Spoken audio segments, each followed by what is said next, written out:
Ibang balita naman po, naging maulan ang ating weekend dahil sa bagyong Aghon. Alamin naman natin ang epekto niyan sa iba't ibang lugar sa kwentong kalye ni JM Encinas. JM! Kuya Kim, tumigil man ang pagbuhos ng ulan, bahagyamang humupa ang baha pero ang epekto ng bagyong Aghon, ramdam pa rin ng ilan nating mga kapuso. Nakakita tayo ng mga pinadapang puno, mga nasirang infrastruktura at mga kanseladong biyahe. Yan ang balita ngayon dito sa lungsod ng Maynila.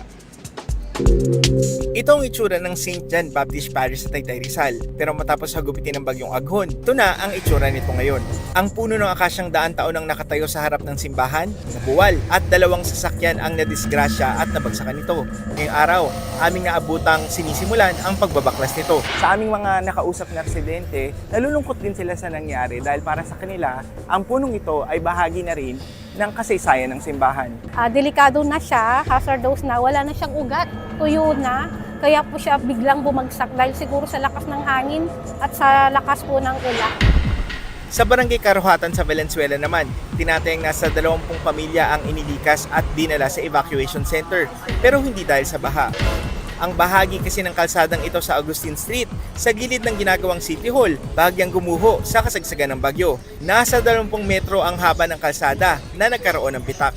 Samantala, ang mga naantalang biyahe dahil sa epekto ng bagyong Aghon sa Manila North Port Passenger Terminal ay balik operasyon na. Pero may mga pasahero pa rin madedelay ang biyahe dahil prioridad raw munang mapaalis ang mga pasaherong na stranded itong weekend.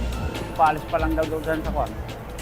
Mamayang gabi pa ata dadating. Kaya abiso ng ilang shipping company sa mga pasaherong babiyahe na antayin ang kanilang anunsyo ng bagong schedule para maiwasan ang abala at hindi masayang ang kanilang oras sa pag-aantay. Kuya Kim, inaasahan naman ng ilang mga pasahero na nag-aantay dito na babiyahe pauwi ng Cebu, Osamis, Cagayan at Bohol na darating na ngayong gabi ang barkong kanilang sasakyan.